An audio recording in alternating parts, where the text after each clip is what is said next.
Polígrafo de la Estrella de Panamá. Bienvenidos a la Estrella de Panamá, el polígrafo de la Estrella de Panamá. Hoy tengo el gusto de conversar con el doctor Eduardo Ortega, él es secretario general de Senacid, porque vamos a entender, vamos a tratar de saber qué es lo que va a pasar en Panamá cuando se acerque la Omicron. No sabemos si ya tenemos esta variante del virus del COVID en Panamá o no. Estamos haciendo la investigación para saber, pero también vamos a conversar con el doctor sobre las vacunas en sí, la población que aún no se ha vacunado y por qué en Europa o en algunos otros países que tienen una población vacunada en un gran porcentaje están continuando nuevas olas e incluso algunos se han visto en la necesidad del cierre. Gracias, doctor, por estar con nosotros. Bienvenido. Buenos días, gracias por la invitación, Adelita. Al contrario, doctor. Doctor, para empezar, tal vez sería bueno conocer si usted piensa que ya la Omicron está en Panamá y no nos hemos dado cuenta. ¿Es posible? Potencialmente posible que eso sea el caso. Tenemos una buena vigilancia en el país y sabemos por conversaciones con el doctor Juan Miguel Pascal y del Gorgas que hoy más del 95% de los aislamientos del virus que se analizan son Delta. Entonces, Delta es el problema actual. Sin embargo, tenemos Omicron en Ecuador, en Argentina, en Chile, en Brasil, México, gran parte de los Estados Unidos de Norteamérica y Canadá. Que mucha gente viaja para allá. Panamá es un país donde tenemos muchos visitantes de negocios y turistas.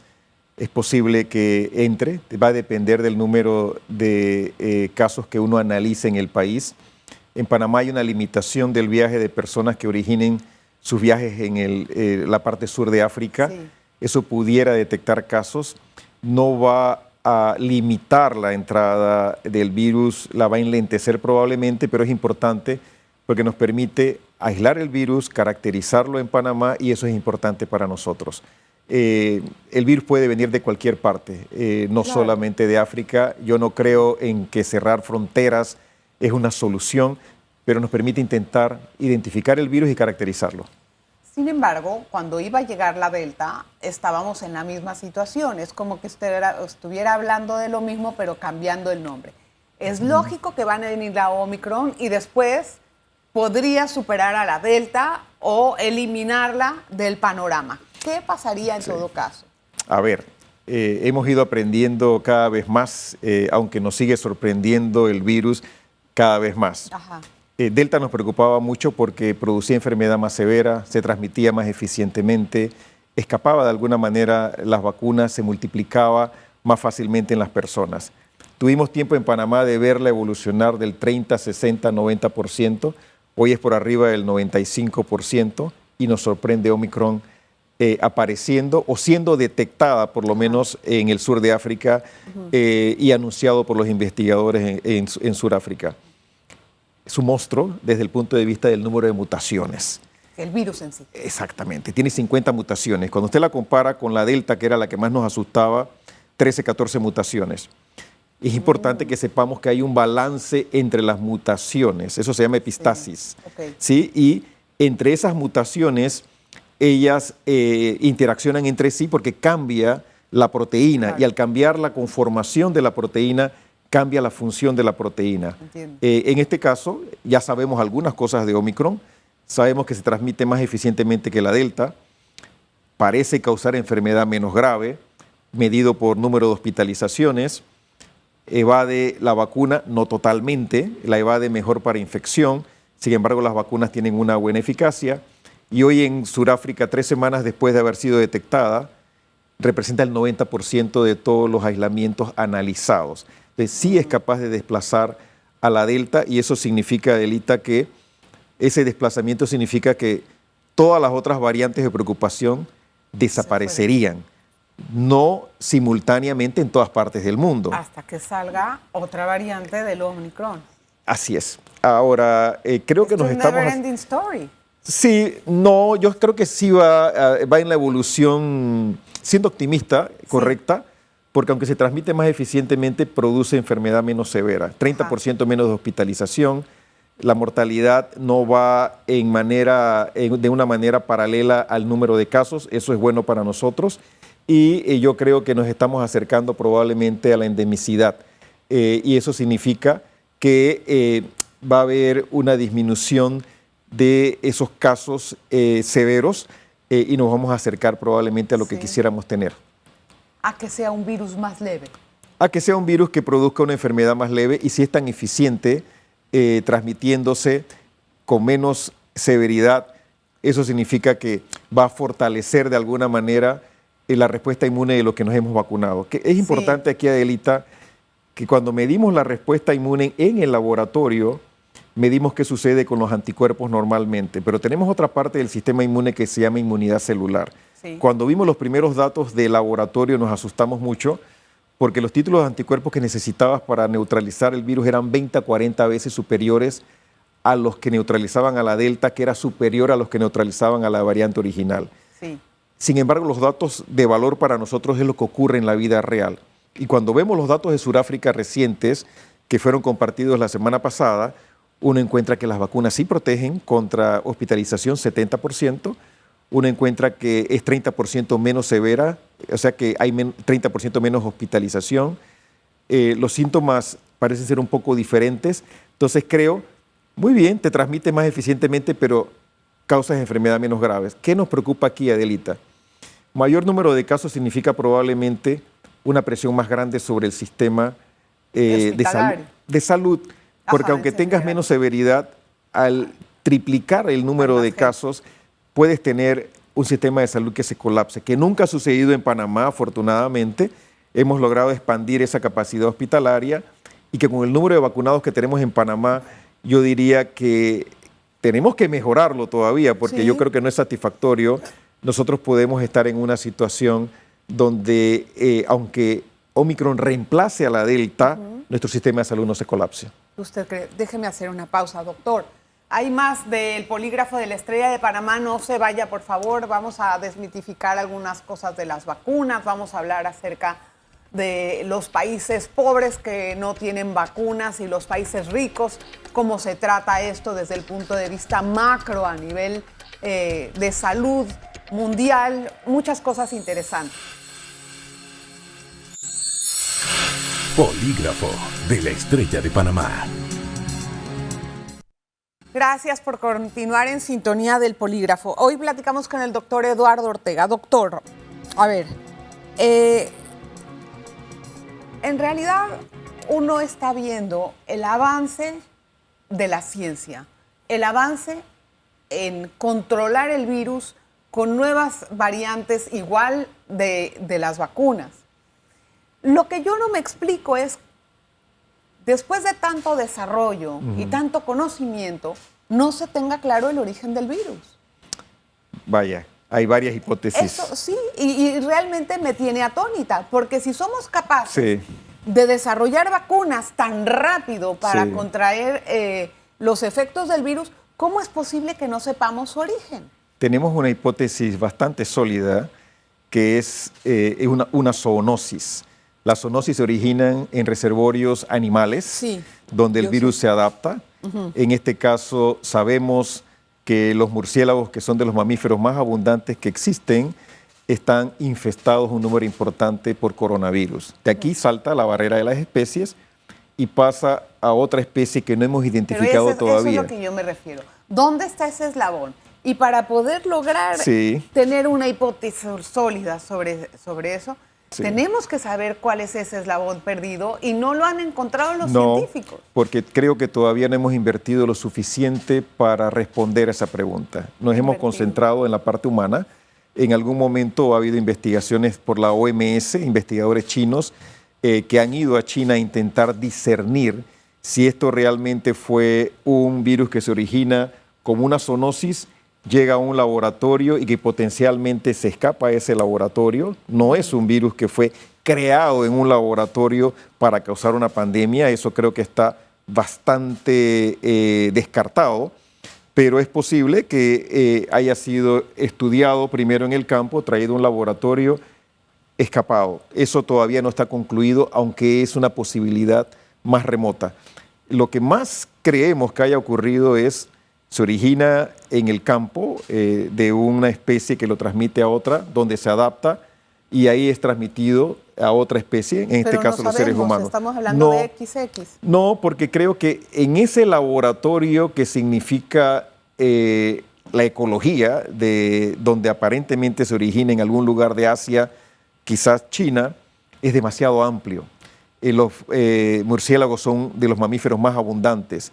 Un gran porcentaje están infectados. Sí, habría que aislar muchos virus. Tenemos algunos virus de murciélagos que cuando uno analiza la secuencia genética es bastante parecido a la secuencia genética del virus que originalmente sale de China, de Wuhan.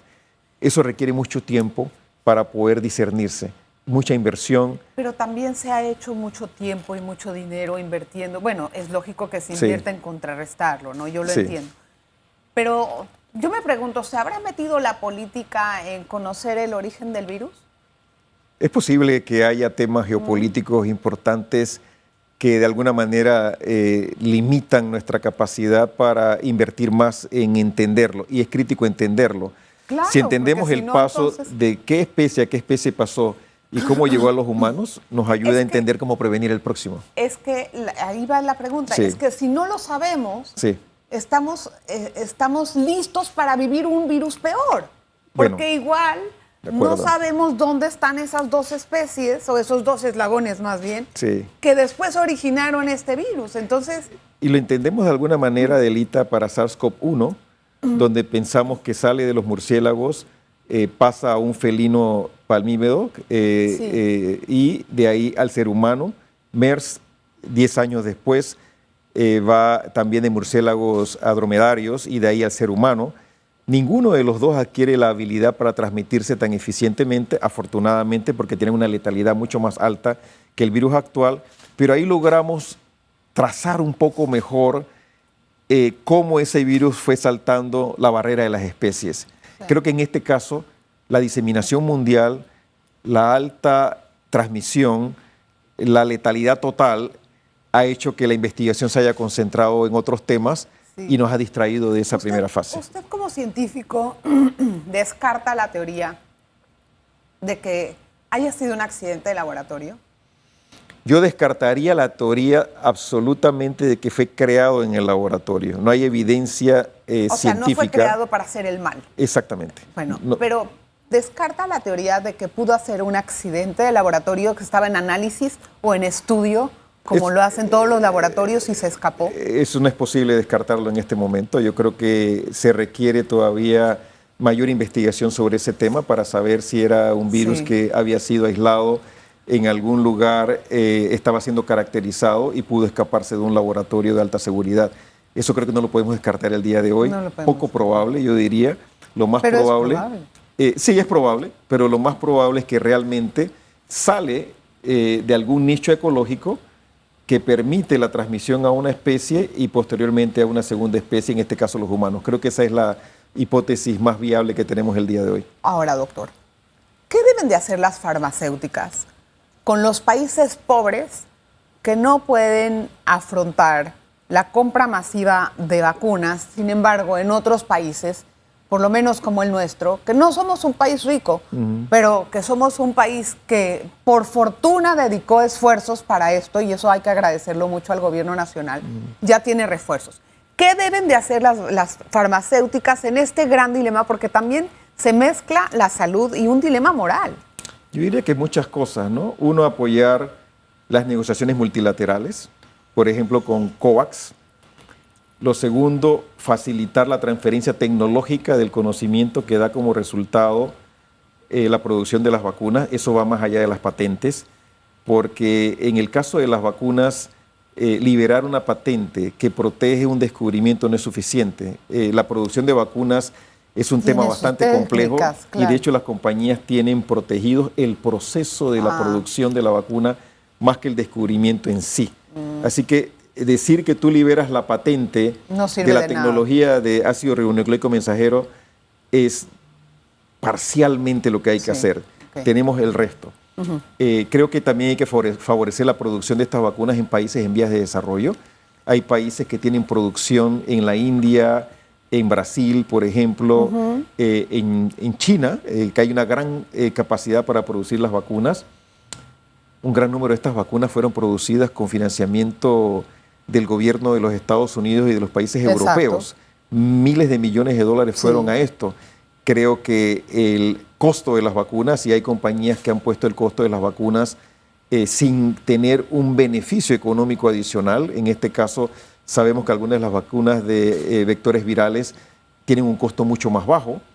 Lógicamente, una tecnología nueva tiene un mayor costo. Las vacunas de ácido ribonucleico son más caras, pero su investigación, su desarrollo y su producción, en gran medida para la gran mayoría de las compañías, fue financiada por dinero público. Ok, pero entonces ahí es donde está el dilema, es decir, ¿qué van a hacer los países que no tienen dinero? Esos mecanismos de apoyo no sé si están funcionando. No permitir la acaparación de las vacunas tampoco, ¿no? Yo creo que es importante, en algún momento hubo el debate de si deberíamos de ir para el refuerzo o aplicar primeras dosis.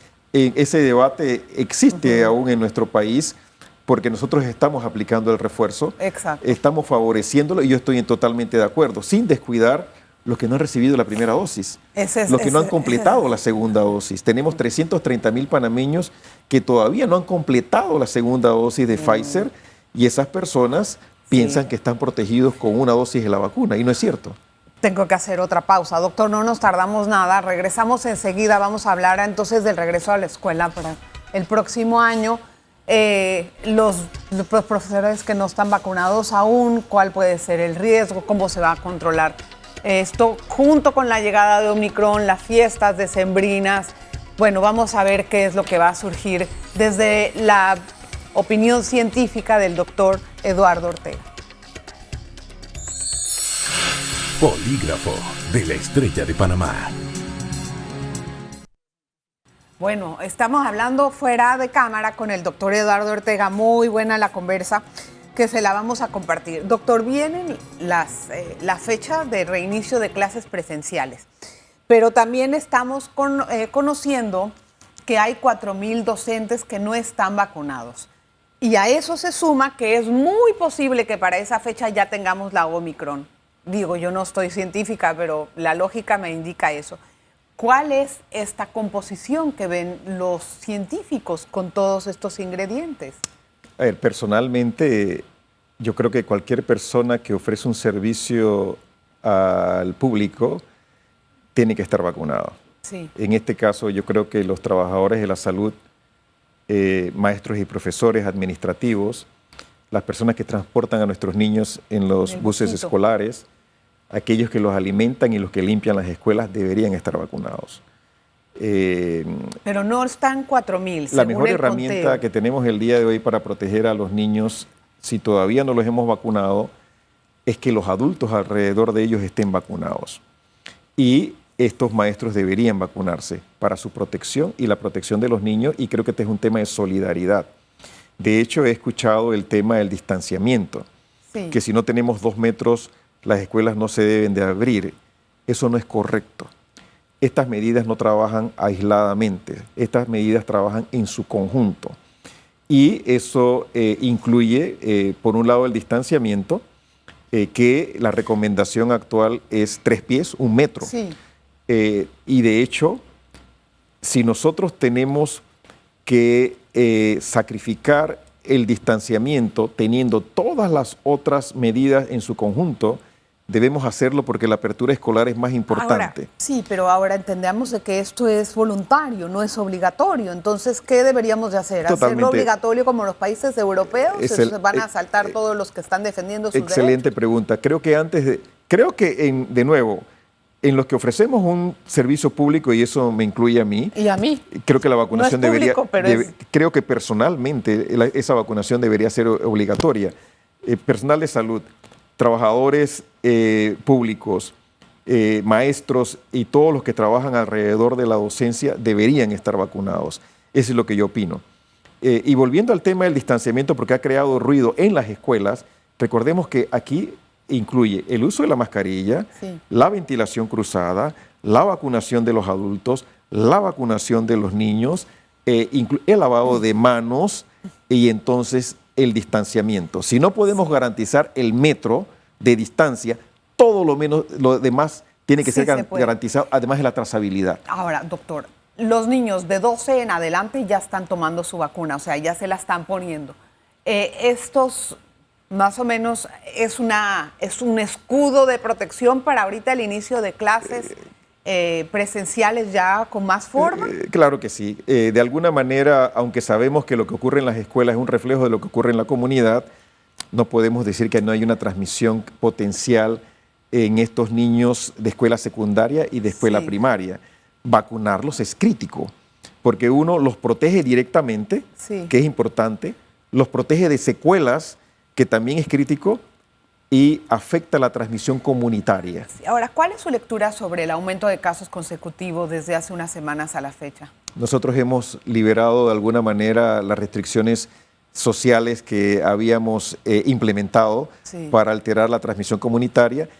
Tenemos fiestas patrias, Y tenemos fiestas de Navidad Navidad. ahora. Y esa reactivación económica, hemos abierto el país, tenemos más visitantes, tuvimos Viernes Negro, todo eso hace que haya un incremento Bueno, de casos. pero sigue controlado a pesar de... Así es, y sobre todo tenemos menos casos en terapia intensiva, tenemos menos hospitalizaciones y menos fallecimientos. ¿Pero qué esperan después de diciembre? Nosotros creemos que eso va a depender porque estamos viendo la tendencia a un repunte. Exacto. Hay un porcentaje más alto de pruebas que salen positivas en las personas que se hacen la prueba, Sí. un incremento de casos pequeño pero progresivo, un aumento de casos activos, y eso va a hacer probablemente que nosotros tengamos que ese repunte se incremente. Tenemos que ver qué sucede con Omicron. No nos van a meter en la casa de nuevo, ¿no? No, Por no favor, creo que eso doctor, vaya a ni cerremos suceder. los No, negocios, ya no, eso no, yo creo que no se es la idea, aguanta. esa no es la Lo intención. que sí creo, sin ser doctora, creo que no debemos de quitar la mascarilla. Totalmente de acuerdo. Y Es decir, yo estoy harta, pero no debemos de quitar la mascarilla. Yo creo que ese fue un error de Europa o de otros países y pum, vale, les cayeron. eso y que hay resistencia a la vacunación en algunos países de Europa, ¿no? Alemania, 40 millones de personas no han aceptado vacunarse, por ejemplo. Sí, wow. España ha sido muy exitoso, Portugal Sí. ha sido muy exitoso. Y Ajá. uno ve que hay un cambio en el número de casos, no hay una relación entre el número de casos y las hospitalizaciones y fallecimientos. Y eso es gracias a las vacunas. Doctor, hay una pregunta que me surge. Hay muchos países que se vacunaron con vacunas no aceptadas o no reconocidas por la OMS, pero al viajar a estos países que necesitas de estar vacunado con vacunas de las conocidas, Pfizer, Moderna, etcétera, no pueden. Entonces, ¿cuál es la situación de esas personas, me pregunto? En nuestro país estamos dándole refuerzo a todas las personas independientemente del esquema primario y de la vacuna que hayan recibido. Pero ese cruce de material en el cuerpo, ¿qué?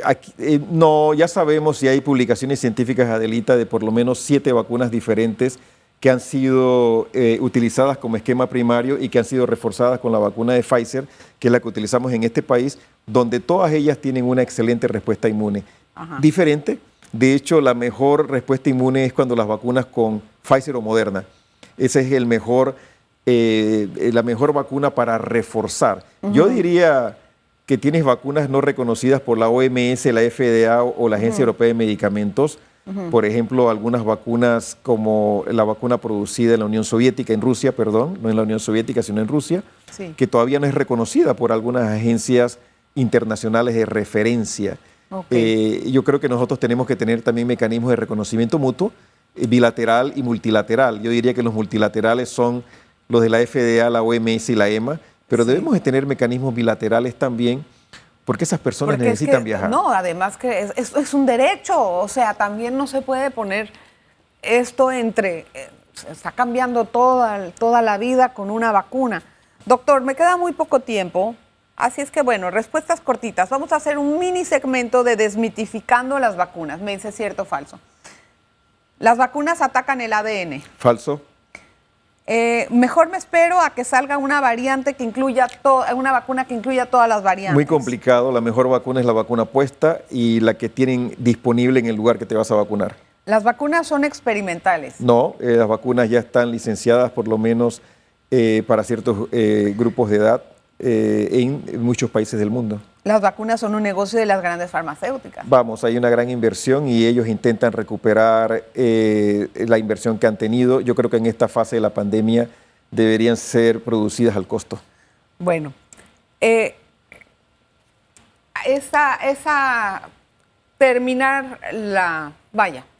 terminar nuestro esquema de vacunación, ¿cuánto nos va a tomar, doctor?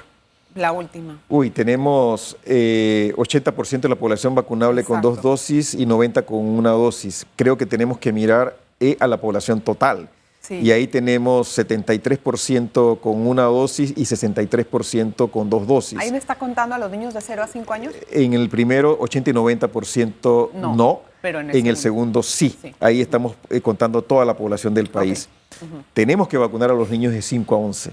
Ahí tenemos 512,000 niños. Ya en los Estados Unidos y en Norteamérica se han vacunado 5 millones de niños de 5 a 11 y por lo menos 1 millón ha recibido 2 dosis de la vacuna.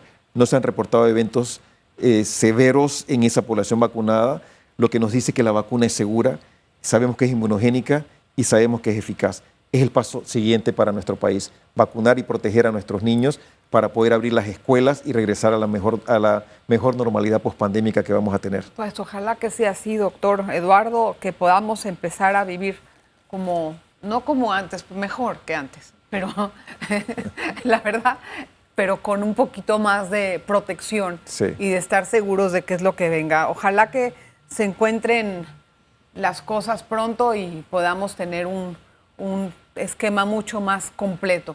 Gracias, doctor, por todo, de verdad. Gracias por la invitación. Gracias por estar con nosotros. Ojalá tengamos una mejor sociedad después de esta pandemia. Ojalá que sí, doctor. Eso es lo que más extrañamos todos. Más transparencia y moral y más solidaridad. Gracias por estar con nosotros en El Polígrafo. Felices fiestas. Nos vemos la próxima. Polígrafo de la Estrella de Panamá.